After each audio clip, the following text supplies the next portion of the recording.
guys, welcome to another edition of Chats from the Blog Cabin. And today we're talking about mental health. And we're trying to erase the stigma around mental health. So I have a distinguished panel with me. Guys, if you wouldn't mind, mute when you're not talking, because that way it'll help on the feedback. So we'll start with Maddie. You want to start first, since you're right next to me? Yeah, sure. Just my name or? Yeah, tell us all about. Hi, everyone. My name is Madeline Malone, and I'm really excited to be a part of this panel today, where we're going to talk about some of our day-to-day experiences suffering from several different mental illnesses, and just bringing awareness about the stigma behind it. So. Okay, Melissa. Hi, everyone. I'm Melissa Harrell, and I am a licensed clinical mental health counselor, and I have 20 years of experience in the field. My real passion, though, is to promote mental wellness so that everyone understands that we all have mental wellness and that it's not just in these little boxes. So I hope tonight that we'll be able to help you find some ways to just bring, especially in this pandemic, some positive things into your life, and also assist you if maybe you're in need of linking to other services. Cami. Hi, my name is Cami Kennedy. I am a life coach for recovering perfectionists and high achievers. So I work with people who are very hard on themselves, very judgmental, suffer from procrastination, perfectionism, wanting to do things perfectly, inaction. So that is kind of my niche. And my vision here is to be able to support people. You know, I help people get to their next level, but to make sure that they're making the right mental health choices in terms of who to be working with, where to seek help, and to know that seeking help and support is okay. Linda? That's so funny. Cami, you're listing all the things that you're working with. And I'm like, oh, I am a perfectionist. I do procrastinate. I am hard on myself. I'm really judgmental of myself. I am a food blogger and photographer. I'm not sure what compelled Melissa to invite me to this chat about mental health, but it's something I feel strongly about. And I try to share a little bit of my mental health statuses through my blogging, even though I mostly blog about food and travel. I think it's important to normalize anxiety, not normalize it in the sense that it's something that we should just accept, but so that we know that everybody is struggling in their own way, even behind perfectly curated images, which is what I post. That's it. Okay, Michaela. Hi, I'm Michaela. I'm a middle child, so I have a lot of mental stuff going on. But I'm a fourth-year student at the University of North Carolina, Greensboro, and I just wanted to come on here and talk about mental illness within the college community. And actually, I want to give Michaela credit because she was the one that came up and said, Mama, can you please have this conversation? If you don't know, Maddie and Michaela, those are new to, are my older and middle daughters. Gracie did not want to be on this panel. She's like, I don't want to talk about it. But Michaela was actually the one that came up and said, Mom, we need to talk about this. And they're really strong about on social media, on Instagram, promoting mental health, especially in their stories. So it's very important. So let's first talk about some of the things we can do to help with the self-care for our mental health, to take care of ourselves. So does anybody want to throw out some suggestions? I'll go. Okay. So I journal. I've been a lifelong journaler, and it has helped me my entire life with basically clearing my mind and also processing anything that I'm going through. The act of translating your feelings into words and also seeing them contained into a page helps you kind of digest your work. I'm always thinking about work. Digest your anxiety. When you don't write it down, it just feels like this huge cloud hanging over your head that has like endless bounds. But seeing it contained in a page is also like a nice little reminder that you can use all the words you can, and eventually you'll stop running. Like you'll start repeating yourself. So I really swear by journaling. Linda, that's such a great tool. I use that myself personally and also advocate for that when my clients feel comfortable doing that. I think one of the things about self-care as a culture we've got to step away from, that it's not a spa day necessarily, or it's not just this big event, that self-care is really about learning how to use little tiny moments throughout the day to resettle yourself and center yourself.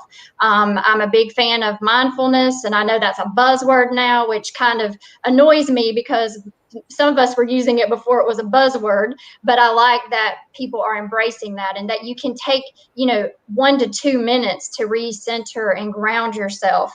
And that's self-care all in of itself. So I think just looking at it in a different way, instead of, okay, I've got to take this whole day to take care of myself, you're going to take care of yourself all throughout the day instead. Anybody else have one they want to throw out? I know exercise is huge for me. Like getting out and walking and just being in nature is huge, just to get away from any kind of situation, or just get outside and just enjoy. I was going to add a layer of this, which I think people don't really understand until they start doing some more of the work, is self-acceptance. So self-acceptance is the beginning of what we're doing here, where we're all just coming to the table imperfectly with our issues, just saying like, I accept all of who I am and it's all okay. Because I think what people are doing is coming up with that self-judgment on, why am I feeling anxious right now? And this is what's going on. And we think that nobody else is feeling this. And then we start judging it instead of taking care of ourselves. So just simply going, I'm feeling anxious right now. What would make me feel better? And then do that, versus going, I'm feeling anxious right now. There's something wrong with me. What's wrong with me? I have anxiety. And then you go down this whole anxious spiral. So, and that was happening with me today, where I was like, oh my gosh, I just need to go for a walk, and it's all okay. And just learning to take care of yourself in that way.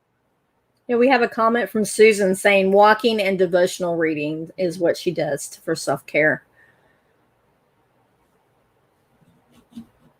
Girls, do you have anything you want to add?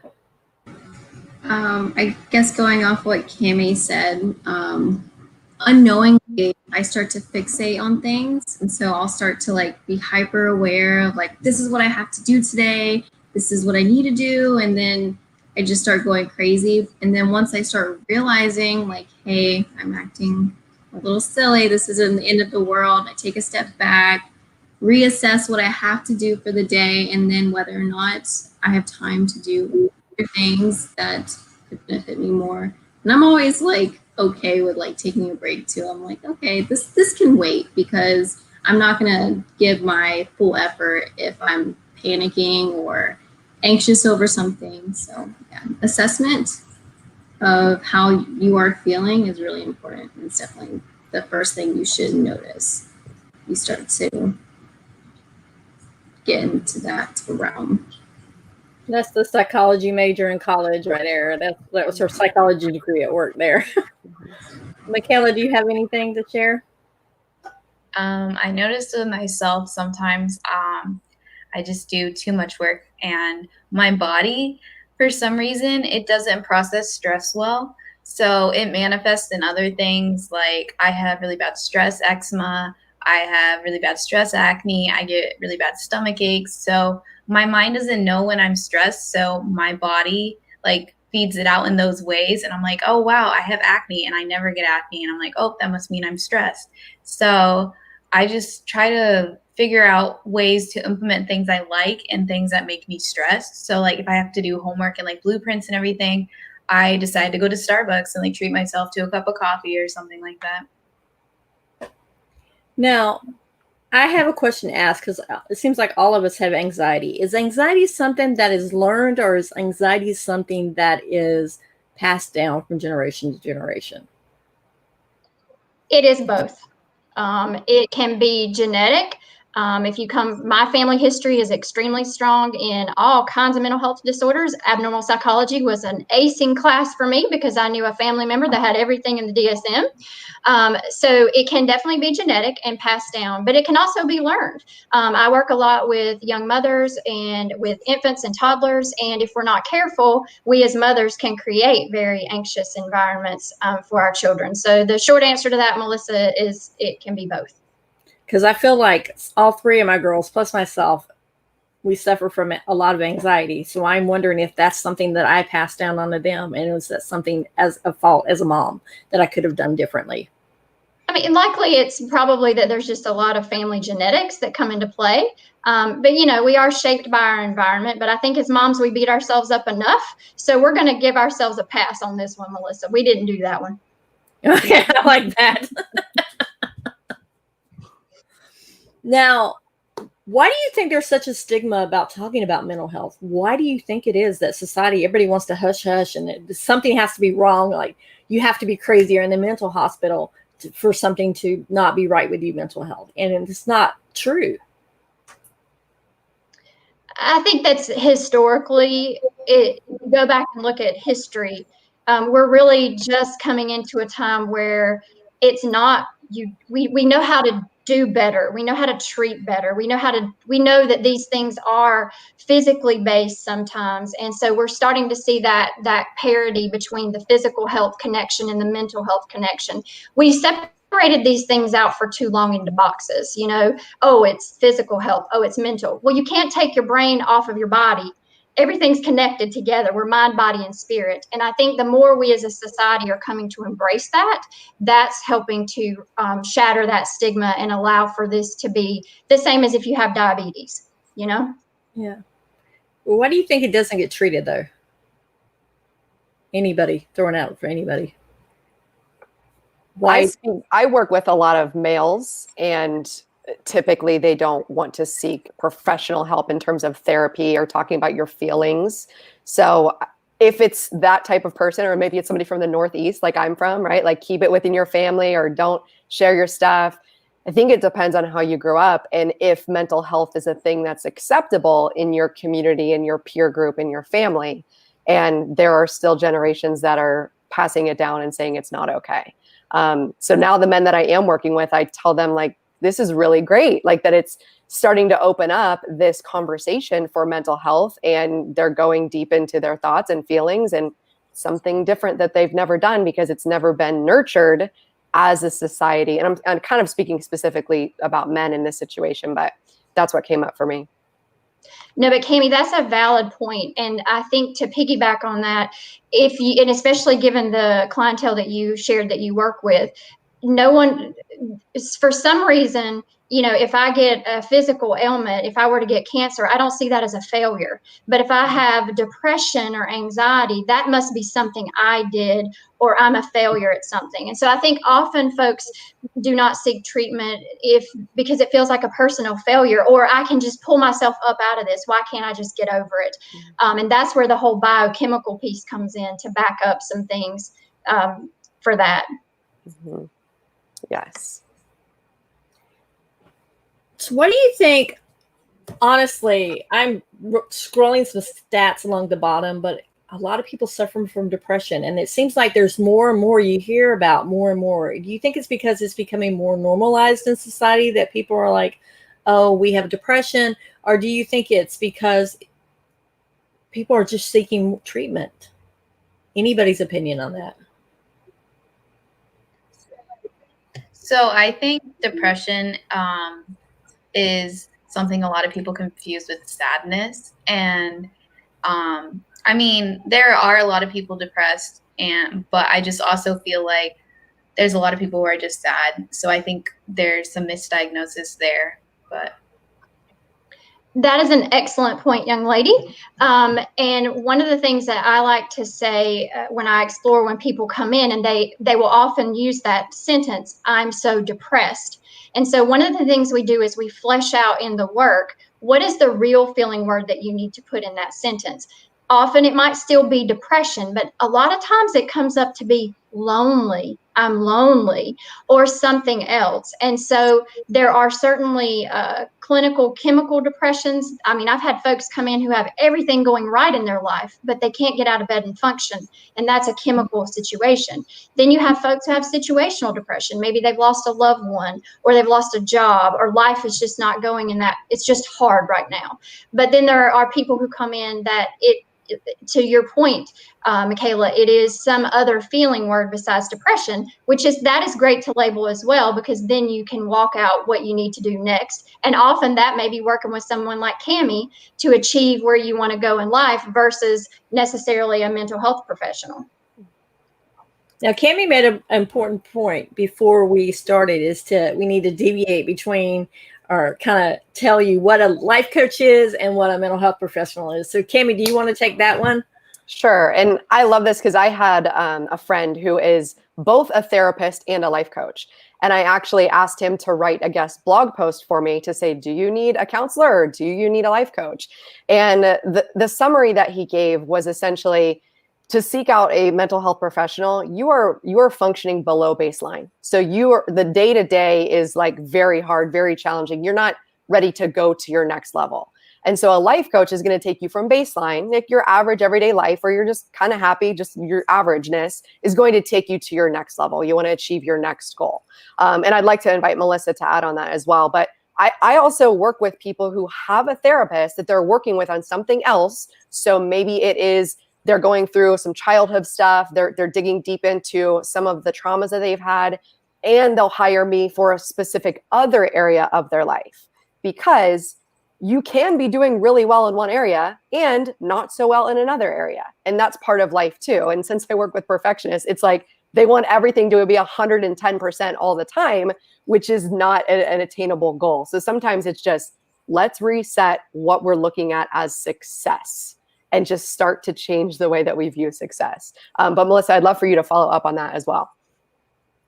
It's hard to follow up on that. That was pretty thorough, but I agree. And I'll use myself as an example because we are here to talk about mental wellness and mental health. And I think there's a lot of misconception that those of us that sit in the therapy chair have no mental health issues. And a lot of my blogging and a lot of my journey in speaking has to do with sharing about my family history and my personal experiences. I had postpartum depression. I still struggle with depression and anxiety. I see my own therapist. I take my own medication. I even actually had a friend one time that said, well, you wouldn't want people to know that because then they won't come to you. And I'm like, well, actually, I think that makes my work stronger and more valid because I really know what it's like when you can't function and you can't do the day-to-day tasks. And so to round that back up to Cami's point, as a mental health professional, you're exactly right.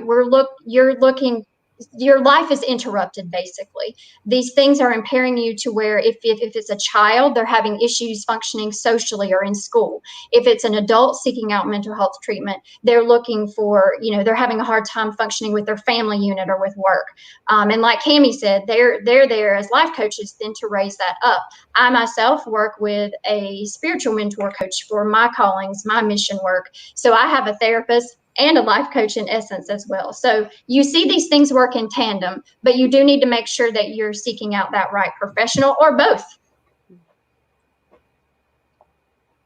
Why do you think there's such a stigma when people get diagnosed with a mental health disorder? I'm throwing that out to anybody. I think it's because no one really talks about it, which I love the Generation Z. If you get on TikTok, they're very open about mental health, which gives me hope for the future because I think a lot of our feelings and how we treat the closed door approach to anxiety is learned from previous generations. So they're giving me hope that this is, once they start having kids, we'll have like a normalized approach to anxiety, or not anxiety, but mental health. But yeah, it's just I think technology has helped. Social media has helped pull back the curtain a little bit. People are more open about their lives than they were before social media was a thing. And although that comes at a cost, I think social media is actually the root of a lot of anxiety. It's also a positive tool for connection and normalizing your personal experiences. That's really great, Linda. You're spot on many of those things. Sadly, society has driven some of that, because on life insurance policies, I'm very careful in diagnosis about when I diagnose someone with major depressive disorder. If I get a mom coming in with postpartum depression and she does not have a history, I'm gonna be real hesitant to use that diagnosis, because I don't want that to come back to bite somebody on a life insurance policy or on health insurance. These things do sometimes cause people to take caution. I don't want to stop people from that, because it is much better than it used to be. Also, things like if people want to own firearms or different things, there's all kinds of legal reasons that people get scared. But then there's also judgment from your employer or your community. So until people begin to, like I said, normalize and see that as the same as we do physical health ailments, it really still, people are still going to feel hesitant about saying that, because what are going to be the ramifications? Like I said, they are much better than they used to be, but I think if we're going to be honest about it, those are some real reasons. I wanted to add to that as well, coming from, I was in a relationship with somebody in special forces for years, and I work with a lot of military community. I am a military spouse now. And in the military community, especially the special forces, everything gets reported and they will not be allowed to do their jobs. So I, as someone in relationship with someone in special forces, was discouraged from seeking therapy, mental help, because of it could get back to that command, and then it would be this thing and his security clearance and all that stuff. Now, I will also say that relationship was not good. It was a covert narcissist relationship. I was exhibiting codependent behavior. So it was a gaslighting scenario, but it had some validity at the time. So, and I think that happens in that community where there is some validity, but it's also taken out of hand to just think that you can't do it because of the repercussions of your job or your spouse's job, because of it getting reported to command. 100%, Cammie. And I've worked with exclusively a lot of military, but that also happens in law enforcement, paramedics. You get into a lot of career fields where they're told, oh, if this happens, but they're also at high risk for PTSD. But if this happens, be sure you seek help, but then they get penalized later. So it really is true. And like you said, I mean, I've had parents come to me in various career fields, and they're afraid to seek assistance for their children, because what is that going to mean later? So I think as much as we're making progress, there's still some real barriers to folks receiving, being open to receiving that care. I'm sorry, I was laughing. Mylan, my grandkitty, made his entrance. Helix has already made his entrance, and Mylan's made his entrance as well. And that's another point. Animals are great for people that are great for self-care. So Mylan was right on point with that one, Maddie. Mm-hmm. It's being so rude. Now let's talk about your experiences with mental health, as much as you guys want to share. Because I mean, Cammie was talking about being in a codependent relationship. Melissa, you've talked about your family. Linda, I know you and I've had conversations about what it meant for you when you got your first camera. That's why I wanted you on, because I remember that story and how it touched me. And that's why I wanted you on. And then Maddie and Michaela, of course, I know your stories are part of your stories, but would somebody just want to share, or do you guys want to just not share? The camera story.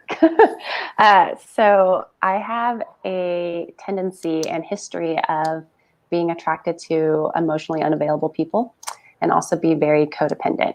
And I had to go into therapy, and I still see that I'm drawn to people who are uncomfortable because I just want to make them comfortable, which is codependent behavior.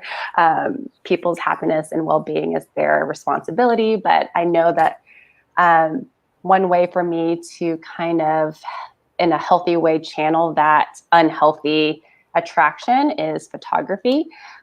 So unless you're a model, most people feel very uncomfortable in front of the camera, and so they become emotionally unavailable.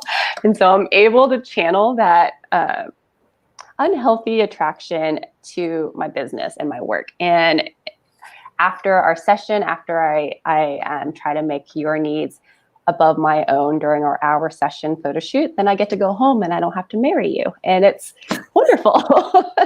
So it's my way to, it's the reason I was able to kind of come to the solution is first going and seeking help, identifying that behavior so I can see why I'm acting a certain way with a certain person, and then finding a way where it's really hard to change your personality. So maybe you can channel it in a way where it's a healthy, where there's parameters. So for me, it's a healthy parameter for me to put my client first during an hour session together. Whereas it's not healthy to have that same kind of behavior in a romantic relationship long term. So that's my way of kind of tweaking my life to accommodate my shortcomings.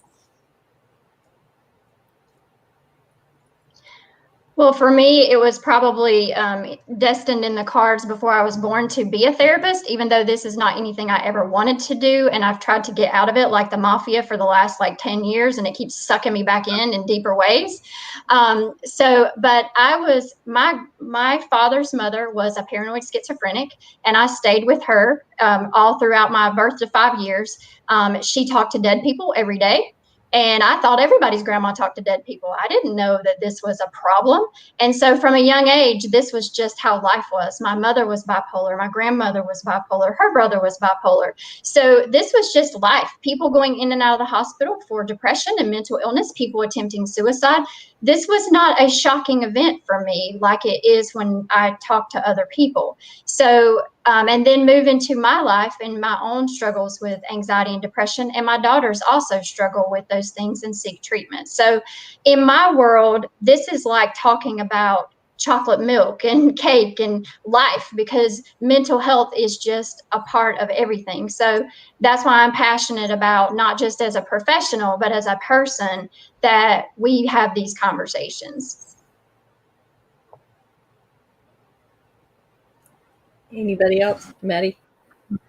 Yeah, so from the years about 2014 to 2018, when I was in undergraduate, I kind of isolated myself. I didn't have any friends, and I told myself that I was comfortable with it. If it wasn't for Michaela and Katya, I probably wouldn't have talked to anyone those entire 4 years. And I didn't realize what I was missing in like my social defects or deficits rather, until I started this graduate program out here in California, being in a place I'd never been before, kind of putting myself in an uncomfortable position, but surrounded by people that were similar to me and had the same interests as I did. And it wasn't until recently I actually like sought help, because I started to notice, like, even though I wasn't, I guess, isolated anymore physically, I could notice other things starting to manifest in other aspects of my life. Like I was hypervigilant. I couldn't sleep because I just couldn't stop thinking.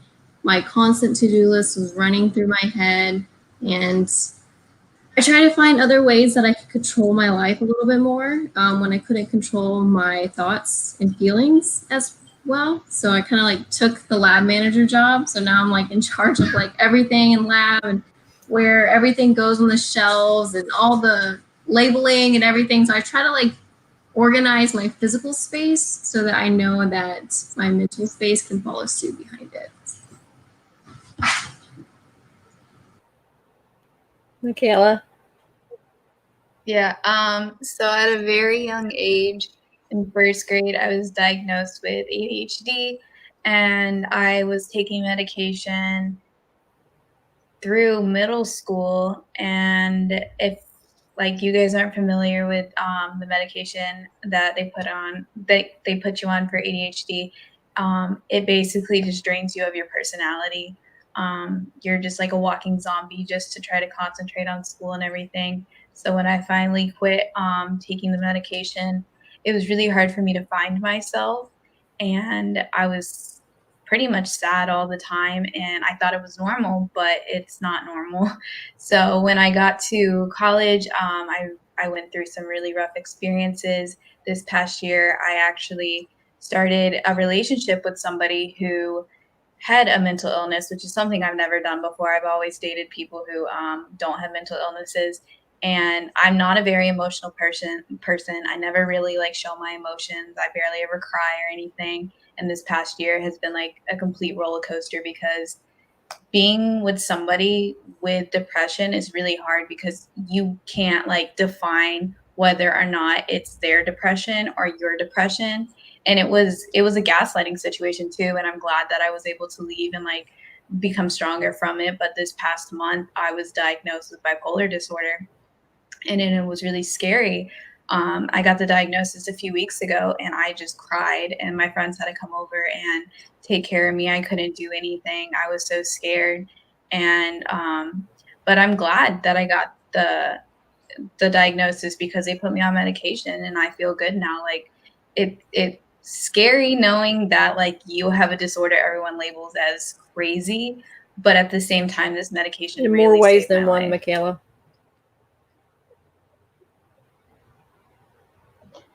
And thank you, Michaela, for being open with your story. And I think that you bring up a really great point about, I think we go back to that stigma thing. And I think that people think if I get that diagnosis or if I take that medication, then my life that I dreamed of, as we talk about Cami and life coaching and what your dreams are going to be, that my life is going to look dramatically different.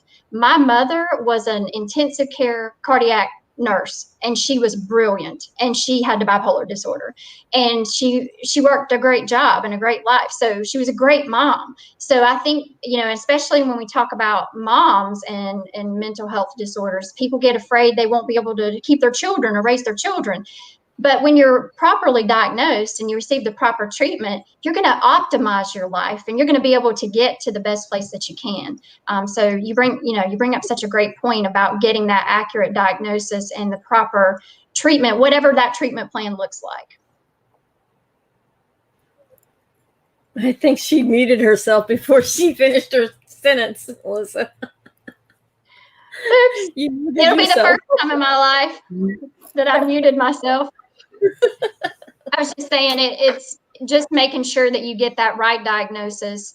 And don't be afraid, just like you would for your physical health. If you don't agree with one practitioner, I tell folks, if you don't like what I've come up with, please, by all means, get a second opinion. That does not offend me, because I want the best treatment for my client.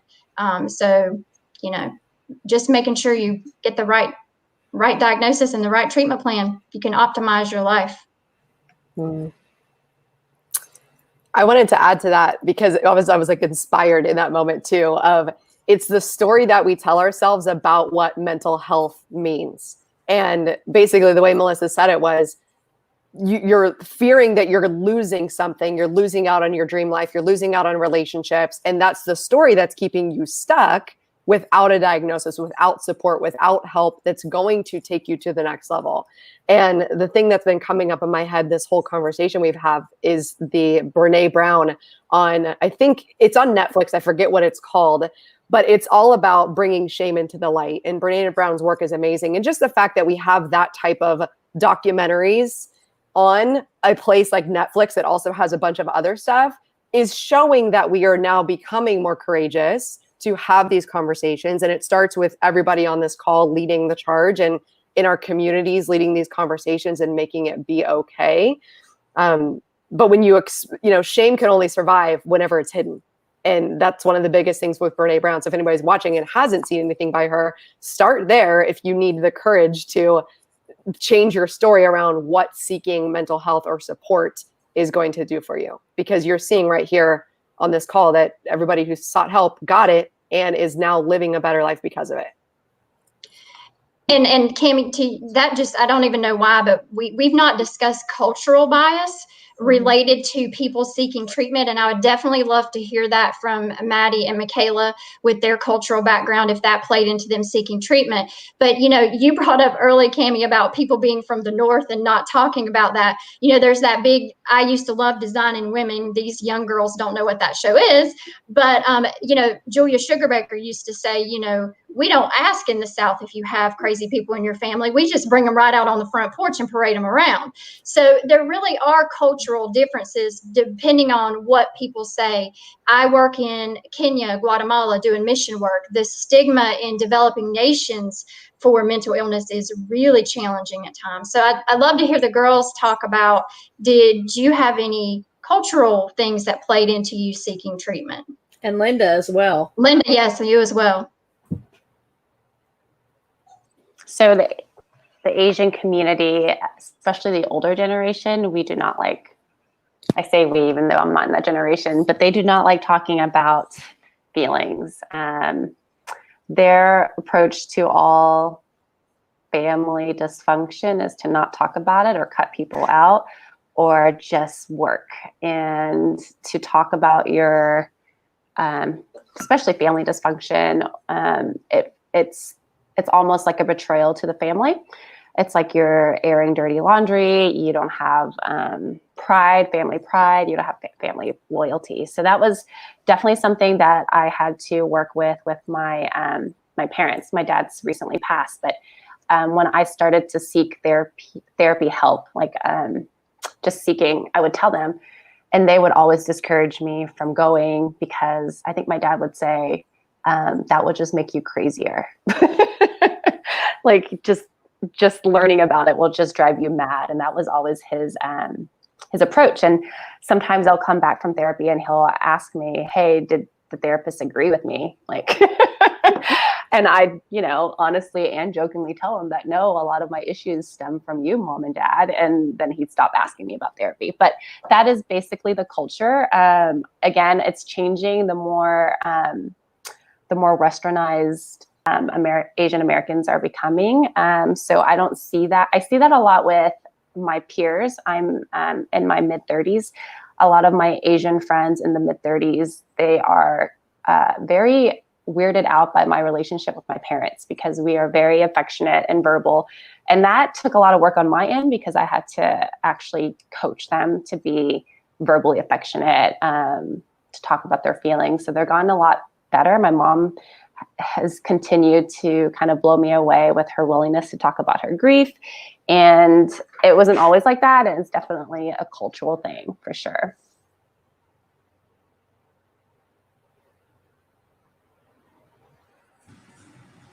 Yeah, so similar to what Linda was saying, when it comes to talking to my dad, who is Mexican American, he lives in America and he loves America. So he is Mexican American. And it took a while for him to understand. And I still don't think he fully grasped what it's like to suffer from a mental illness. Although I could argue that I feel like every one of us has a little bit of something wrong with them. No one's perfect.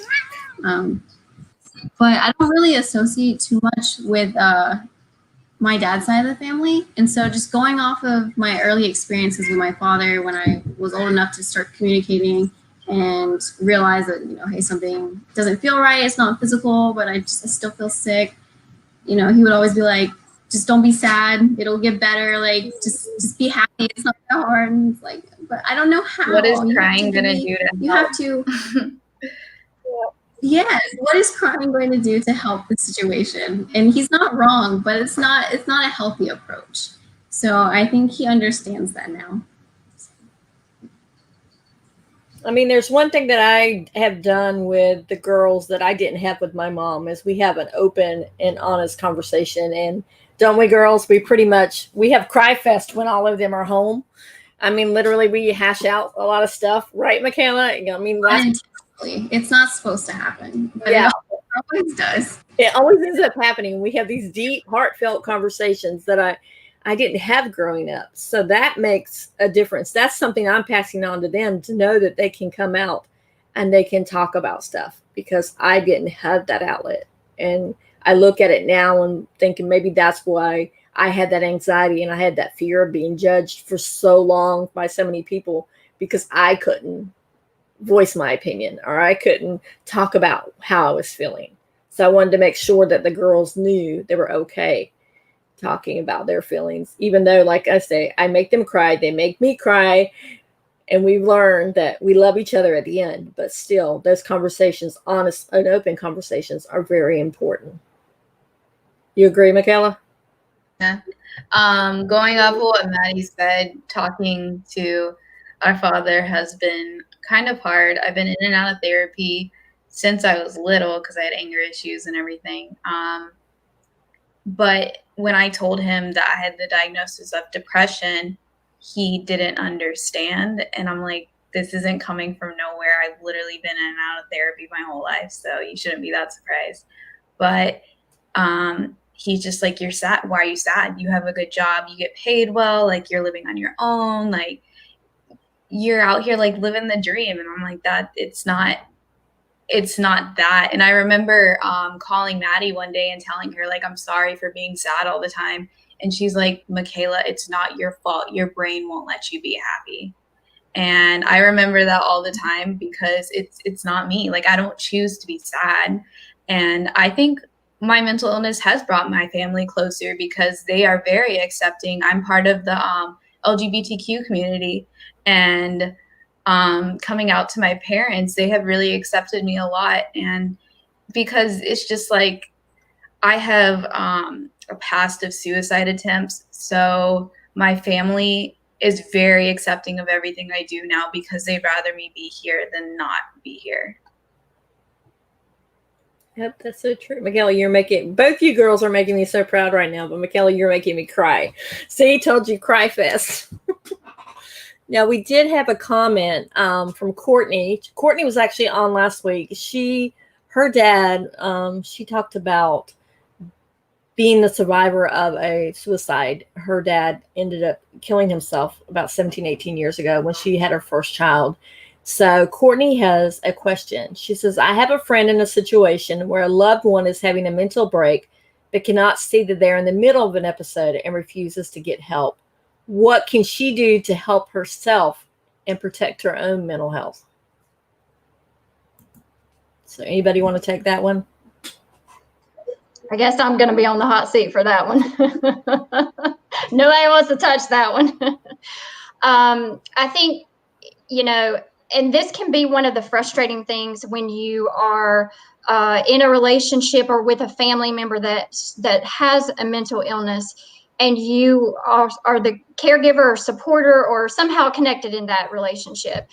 So I think that if you as an individual have assisted them to get the help that they need, it's ultimately up to that individual. And if they're not willing to take those steps, you have to step back from that. And as the child of a parent who attempted suicide multiple times, and my heart goes out to Courtney, and I personally know her, so I'm sorry to hear that. But you have to get to a place where you say, I've helped you to the water, but I can't drink the water for you. And you have to free yourself from that. So if once a person has done everything they know to do, they have to protect their own mental well-being. Self-preservation is extremely important, particularly if you are in a situation where you can't be out of relationship with that person, and then drawing healthy boundaries, because that can become toxic for you as well. I hope that answers. There goes Helix. I want to add on that right quick. There's like this saying that goes, you may not need therapy, but the people in your life need therapy and refuse to go. So that's why you go to therapy. Right. I love that. I love that, Michaela. And Melissa, I want to add one thing to the cultural thing as well. Because I am, in addition to being a clinical counselor, I'm also licensed as a pastoral counselor. So I can offer Christian-based counseling as well. And religion can play a huge point into whether people seek mental health assistance, and that can be played out by the denomination or by the family structure that you were raised in with religion. You know, one of the reasons I actually saw extra training in that was to go toe to toe with some pastors and debunk some of these myths. Now, there are wonderful pastors out there who will refer people to mental health counseling, and they say this is not spiritual, this is something else. But sadly, over the years, many people have been told you're not praying hard enough, you're not reading the right scripture, someone in your family clearly sinned way back when, and you're being cursed now for this. And those things have stopped people from seeking appropriate treatment. I've had clients come in that have gone off of medication because they've been guilted by someone in a religious community, even parishioners in their own congregation. So I think we as a religious community, for those of us that practice a faith, we have to be very adamant about speaking boldly about mental health in the church so that people feel comfortable and okay. My grandmother and mother were some of the most faith-filled people ever, and their mental illness was not a lack of faith at all. So I think that's got to be a part of that cultural piece as well. And I wanted to add to that as well, because I come from the Christian community, and what I've seen is people won't seek alternative therapies like energy healing because they're afraid of it not being within their religion. Or yoga. And since, yes, yoga, meditation, hypnosis, Reiki, all of these things that I believe everybody has their own individual identity in terms of which one they want to pursue. But throughout my coaching and my own personal use of these methodologies, I did the same thing. I would cry into my Bible for 7 years, and I would just get up and cry into my Bible and get up and cry into my Bible. My morning routine looks a lot differently now, and it has a lot of these different energy practices because I started stepping away from this is how you do it. You just read the Bible, you just read scripture and repeat the same prayers over and over again. So I also wanted to encourage people to start seeking their own form of healing independent of what your church or your mom or your dad or your grandma says, and you're going to find what's right for you. Because when I was first seeking hypnosis, one of my Christian friends don't do that. That's from the devil. And I was something in my heart was I don't think that's true. So but I felt convicted, right? Because somebody that you love, that, is also shares your faith, you're am I wrong? But luckily I listened to my intuition, I listened to my gut, and I was I want to keep pursuing these things. And so that's brought a lot of my healing, and it wasn't necessarily through the Christian church. And I want to publicly say that because I think a lot of people will say that Jesus heals everything. Well, there's also doctors. There's a reason why we have doctors. There's a reason why we have pharmacists as well. There's a reason why we have alternative medicine, energy healing, all of these things, even before doctors. So thinking outside the box and knowing that there is a solution and the things that people tell you are not necessarily true, and be an advocate for your own health and healing and keep going. Well, I think that goes back to the point that we are mind, body, and spirit. So yes, your spiritual practices are important and they're a part of that. But also, when I used to talk to pastors about it, I was would you tell somebody not to take their insulin shot and just get to the prayer rail and start praying for their blood sugar to drop down? Never, ever are we going to do that. So I think we've got to look at this very full circle. And like you said, seeking your own truth. If you have a prayer life, then you pray about that. How do you feel about it? Cammie, you obviously felt some conviction that didn't feel right to you, even though your friend was very much against that. So I think just looking at where do we bring all these pieces of the puzzle together, because that's when we're going to have ultimately the best healing. We actually have a comment from Susan. It says, the Christian comedian Chandra Pierce battles mental illness and has a wonderful book about just this thing. I mean, see, they're awesome. And then also Lisa says an insulin analogy is powerful, because that is very powerful. So Cammie, you brought up a point about alternative therapies. Let's talk about that, because I know that's what Michaela, to begin with, when she started this, wanted me to do this panel, was about alternative therapies, and then it kind of morphed into something else over the last month. But let's talk about some alternatives. So this could get really woo-woo really quickly. So I'm just going to preface it with that. So if you're not into the woo, this might not be for you. But I too have a science background. I have a degree in molecular cell biology. I've studied the brain for 15 years because I was that nerd in high school that wanted to learn about neurogenesis, right? Whenever we used to think that we couldn't grow new brain cells, and we find out that we can. And there is this whole study called epigenetics that talks about what we believe can actually make changes in our body. And so it's phenomenal. I have a couple books I want to recommend. Dr. Joe Dispenza is a chiropractor who leads a lot of different meditation groups for people who have severe illnesses.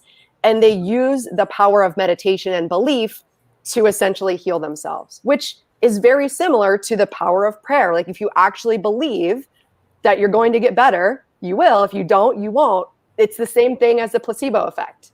They can give you a pill and it can be a sugar pill, but if you believe it's going to work, it will work for you. So the book is Breaking the Habit of Being Yourself by Dr. Joe Dispenza. He also has a book called The Placebo Effect. So if you're just interested in opening your mind to that, that could be a really good modality to start going down.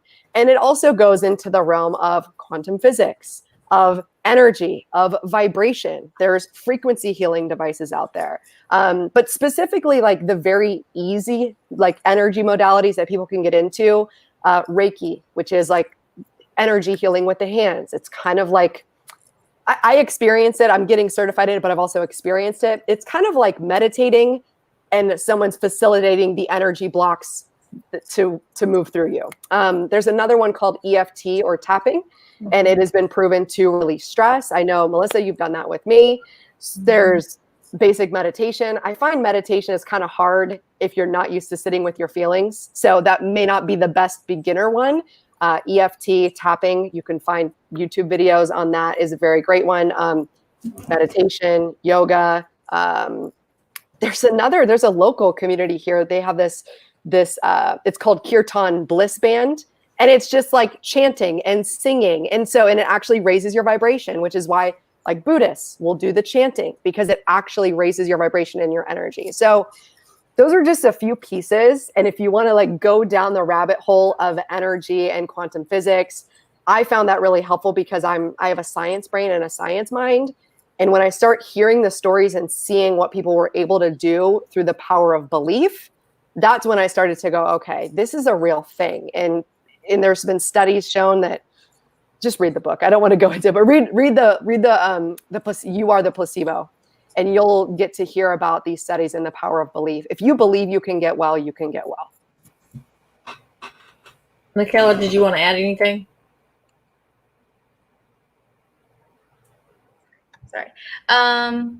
Well, I manifest a lot. I know a lot of people are kind of like weird on manifestation and all that, but I manifest every morning. I manifest my depression going away for like 5 years, and it just didn't work. So I finally got on medication. But I do a lot of meditation too as well. I did a meditation before this live, so it really helps. But again, I guess it just depends on the person and how spiritual they would part like of this to go is with it. You are manifesting your depression to go away. Medication is a piece of that.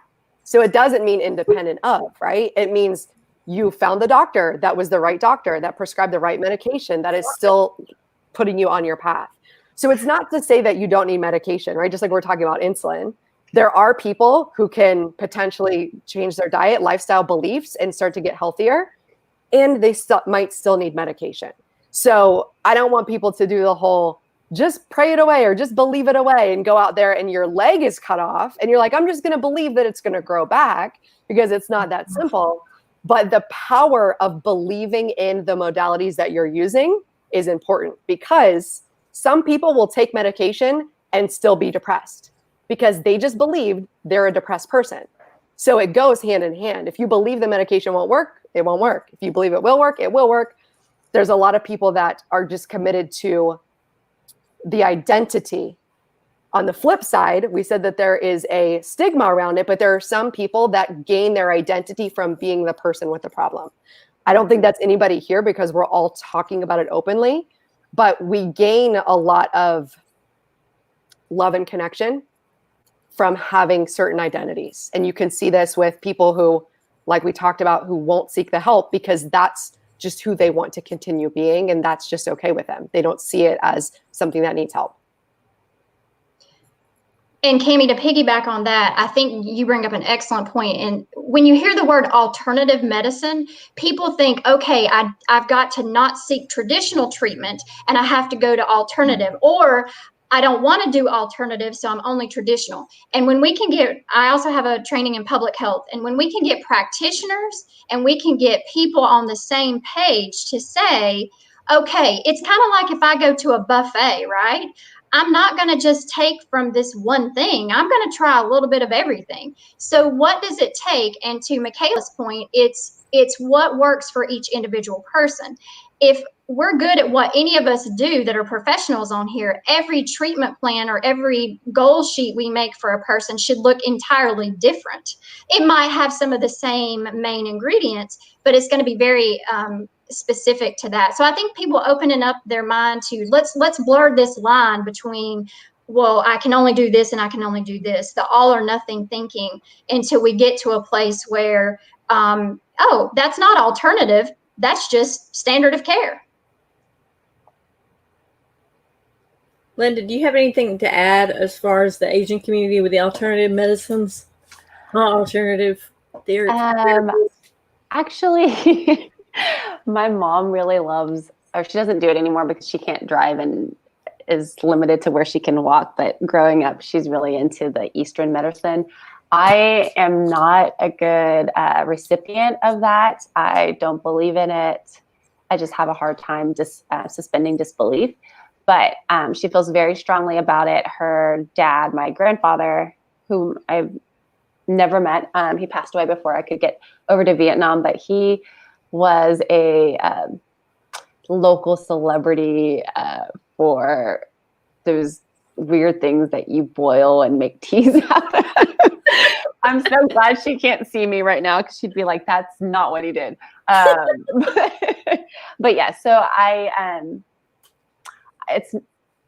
feel like it, Eastern medicine is similar to how I feel about religion. I don't discount it. I just have a hard time personally connecting. So if I don't think that anyone who subscribes to it is wrong, or it's just hasn't landed for me. But I do know that it's a huge deal. A lot of my Asian friends, they internalize some of their parents' approach to Eastern medicine. So a good friend of mine, Janet, she does similar approaches to, some foods are considered hot foods and some foods are considered cool foods. So she will do the same thing my mom would do. And she'd be like, don't eat that. That's a warming food. And to me, I'm just like, it's just food. But yes, I'm sorry. I don't have a strong stance on Eastern medicine. I'm not a very good spokesperson for that. But actually that goes to Melissa's point, where everybody's care and everybody's treatment is different. It's got to be what works for you. I mean, it may not work for some people, but if you believe in it, it will work. It just, right, Maddie? Yeah. Cares definitely have to be personalized, and it's trial and error too, because professionals don't know you. They don't know exactly what's going on. So they try out these things that may work or may not work. And just a lot of patience. Eventually, you'll find something that helps you. Michaela, is there anything else that you tried? Yeah, I just wanted to add a funny point. Before I got on this live, I was on FaceTime with Gracie, and I was showing her how I put my healing crystals on the windowsill to charge them, and she was just laughing at me. But I mean, that's something that I believe in, so. Yeah. I use crystals too, obviously. Like I have this big selenite over here. So, but again, if it was Linda, I'm just saying, like, if she didn't believe in them, they wouldn't do anything, because she would just be like, what is this dumb rock doing sitting here?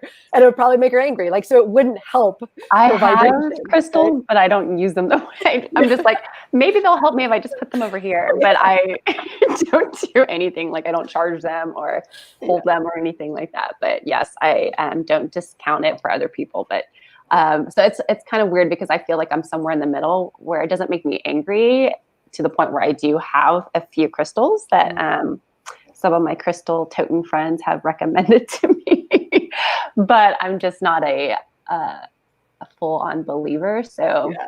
And then there's like the crazy crystal people that are like, put crystal in water and drink it, because my husband thinks I'm crazy, because I'm like, just put it on a vision board and do a crystal, it'll be fine. And he's like, and he's an actual medical professional. He's like, I think people need to get surgery if their leg falls off. I'm like, they can just believe it back. So we joke about that sometimes, make light of it. So there is a purpose in having both sides of it. It's not one or the other. And then we have a comment from Susan, essential oil. She's an essential oil person. And that definitely can help mood. I know it's helped me focus a lot. Like if I'm all over the place and hit the log cabin, I'll put the diffuser on and put an essential oil on, and focus and clarity comes quickly. So does anybody have anything they want to add before we wrap up? Kind of your take on what you've learned, if you learned anything during this panel, because honestly, I've learned some stuff. Melissa, I just want to make one comment. If people who are watching have never sought mental health treatment, or maybe they did and they had a bad experience, therapists are a lot like your hairdresser. Okay. I've had the same hair lady for 20 years. And when she retires, I don't know what I'm going to do, because it's going to freak me out the first time I get in somebody else's hair chair. Okay. You got to know what you're doing. Okay. But so therapists, it's a lot like that. When you come in, there has to be a connection, and you have to sense that with that person. But also, you know, I find the longer I work, the slower I am to make a diagnosis and to make recommendations, because I've learned to really let that person flesh out who they are and what's going on. So my point of this in short here is, if you've had a bad experience or you have not been, don't stop after that one time. Try someone else. Try it a different way, because you'll find that person that you connect with, or it's just a better experience. I have had so many people come in my office that have had such horrible negative experiences, and it's embarrassing in my profession. But don't give up. Try someone else if you've had a bad experience, or that's your first time and it didn't go well. We have a comment real quick. Lisa says, I think what we fuel our minds and bodies with is so integral too. And it's true. So anybody else have anything else they want to wrap up with? I think just being educated is really important, not only for yourself, but for the people around you. You should have the suicide hotline stored in your phone. You never know if you might need it or someone close to you will need it. And it's just important for yourself and for others as well that are really close to you. Be patient. And I mean, honestly, that's just probably the most important thing, because it's tough dealing with something that's wrong with yourself, and then it may seem annoying when somebody close to you is also experiencing hardship as well. But patience and education, for sure. Look out for those resources. Help those around you and yourself at the same time. Maddie, you actually reminded me to put it up there, because I had taken the Suicide Prevention Lifeline and put it on there so I could scroll it across the bottom. So it's scrolling. It's 1-800-273-8255. And also understand that if you go online, there's a chat option online that you can chat online with people, because I had a friend of mine that actually chatted online to someone when she was going through a really rough time, and it made the world of difference for her. Cami. And Melissa, Yeah, here in North Carolina, if people want to just Google on their phone mobile crisis, every catchment region for our area has a mobile crisis team that can be deployed within an hour or two to your home. They can just, it doesn't mean that you're going to go anywhere, anything's going to happen. It's just a person to assess what's going on. And that's one number I encourage all families to store in their phone. I make sure all my teenagers have that in their phone, and anyone else that has kids should have them store that number in their phone. So mobile crisis, they can look it up and just Google it in North Carolina. That's all I only know about North Carolina. Sorry, folks, not licensed in other places. It's also really important to note that if you're in a crisis like that, that you can literally call anyone. Because I remember one time I was on the suicide hotline and I was on hold for 2 hours. So I know there's a lot of people going through this stuff and it's not their fault, but don't ever feel afraid to like reach out to like your family members or your friends, because they're there for you. Mm-hmm. That's a great That's what I was going to wrap up with, is this time isolation and disconnection creates a lot of this even more and intensifies it, because we think we're alone and we're like alone with our thoughts. So staying connected, like on a consistent basis, like calling your mom, calling your friend, like checking in daily. That's so important, especially now, because we don't get our normal social outings like we used to get. So a lot of times people may be declining over time whenever, as you stay connected to people, just having simple conversation, that starts to help with some of the loneliness, some of maybe starting to feel depressed. So noticing it before it gets so bad to where you can't do anything.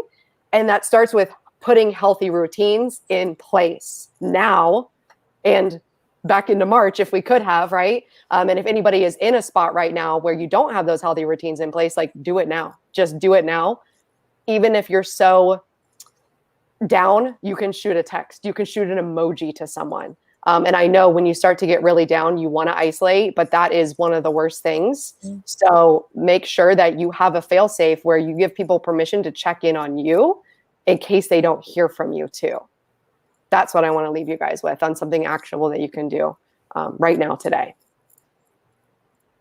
I love the fail-safe idea. Even though people may push you away, don't let them push you away. You know, the ones that are really hurting, because sometimes that's when they need you the most. Linda, do you have anything you want to wrap up with? I do have, hopefully you can't hear my dogs chewing right now. They're eating their dinner. I just want to say that this is a great conversation. Thank you so much for hosting it and sharing your stories. I think we are all influencers, with or without social media platforms, because the people in your life, if you model good self-care, it gives them permission to model good self-care. And so basically, I just really appreciate you guys sharing your stories and modeling that for everybody else.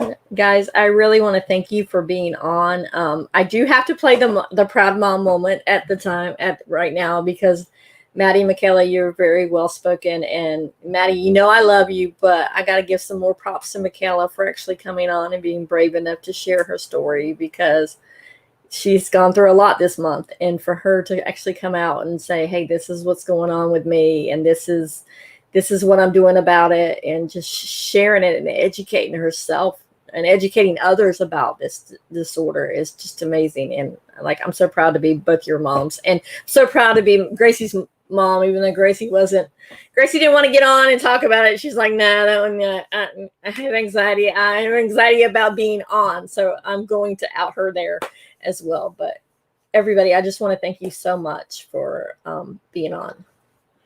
And let's see, we have 2 comments that came through real quick.